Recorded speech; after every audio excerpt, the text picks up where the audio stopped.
حضور اکرم صلی اللہ علیہ وسلم کا ارشاد ہے الخالۃ بمنزلۃ الام، کہ خالہ وہ ماں کی طرح ہے۔ امام ترمذی رحمۃ اللہ علیہ نے اس حدیث کو اجمالی طور پر نقل کیا ہے۔ اس کا پس منظر کچھ ایسا ہے کہ آپ صلی اللہ علیہ وسلم عمرہ قضا سے واپس تشریف لا رہے تھے، تو آپ علیہ الصلاۃ والسلام کے پاس حضرت حمزہ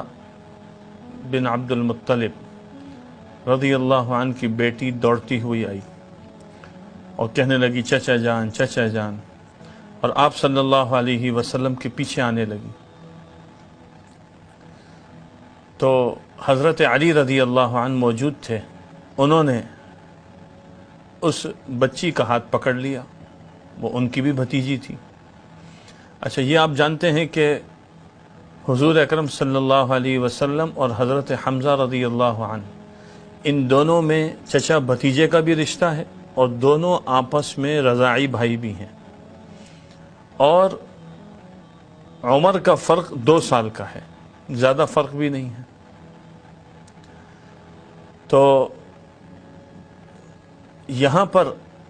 جب یہ واقعہ پیش آیا تو اس وقت 2 صحابی اور بھی موجود تھے،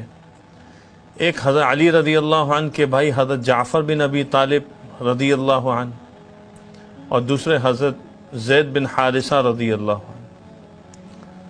تو اب اس بچی کی پرورش کے حوالے سے ان تینوں حضرات میں آپس میں گفتگو ہونے لگی، تو آپ صلی اللہ علیہ وسلم نے ارشاد فرمایا کہ اس بچی کو اس کی خالہ کے حوالے کرو، اور ان کی جو بچی کی جو خالہ تھی وہ حضرت جعفر رضی اللہ عنہ کے نکاح میں تھی، اور حضرت زید بن حارثہ رضی اللہ عنہ سے فرمایا کہ آپ تو ہمارے اسلامی بھائی ہیں، مسلمان بھائی ہیں، دین کے اعتبار سے بھائی ہیں، اور حضرت علی رضی اللہ عنہ سے فرمایا کہ آپ مجھ سے ہیں اور میں آپ سے ہوں۔ اب یہ جو ایک حدیث ہے، یہ ایک پس منظر ہے جو ہمیں اس بات کی طرف رہنمائی کر رہا ہے کہ بچے کی تربیت میں ماں کے بعد جس کا حق مقدم ہے وہ خالہ ہے، اور پھر اس کی تفصیل فقہ کی کتابوں میں مذکور ہے جو ہم علماء کرام سے پوچھ سکتے ہیں۔ یہاں جو اشارہ کرنا مقصود ہے، جس طرف لانا مقصود ہے، وہ یہ ہے کہ یہ رشتے ناتے یہ ہمارے پاس بہت بڑی نعمت ہیں، یہ دین کی برکت ہے کہ اللہ نے ہمیں رشتے دیے۔ جیسے ایک روایت میں آتا ہے کہ چچا وہ باپ کی طرح ہے، العم کالاب، اسی طرح خالہ یہ ماں کی طرح ہے۔ آج اس دنیا کے اندر ہم ماحول دیکھتے ہیں، لوگوں کو دیکھتے ہیں، رشتے ناتوں میں کتنی کمزوری نظر آتی ہے، ایک دوسرے سے جھگڑے اور ایک دوسرے سے بدگمانیاں اور ایک دوسرے کے متعلق غلط فہمیاں دن بدن بڑھتی جا رہی ہیں، اور وہ سگے بہن بھائی جو کبھی ایک ہی پلیٹ میں کھاتے تھے، ایک ہی بستر پہ سوتے تھے، ایک ہی کمرے میں کھیلتے تھے، ایک ہی ماں سے انہوں نے دودھ پیا،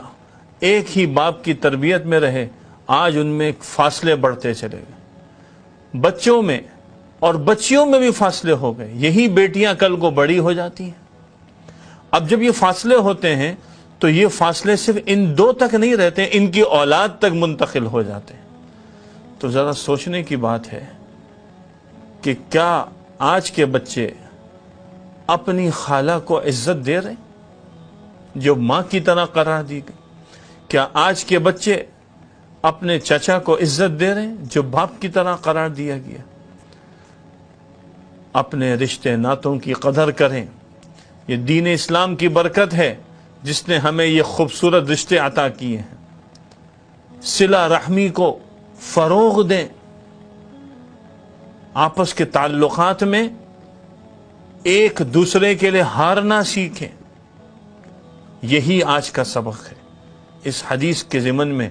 جس پیغام کی طرف متوجہ کرنا وہ یہ ہے کہ اپنے رشتوں کو پہچانیں اور ان کی جو اللہ نے ایک ہمیں نعمت کے طور پہ دیے ہیں، قدردانی۔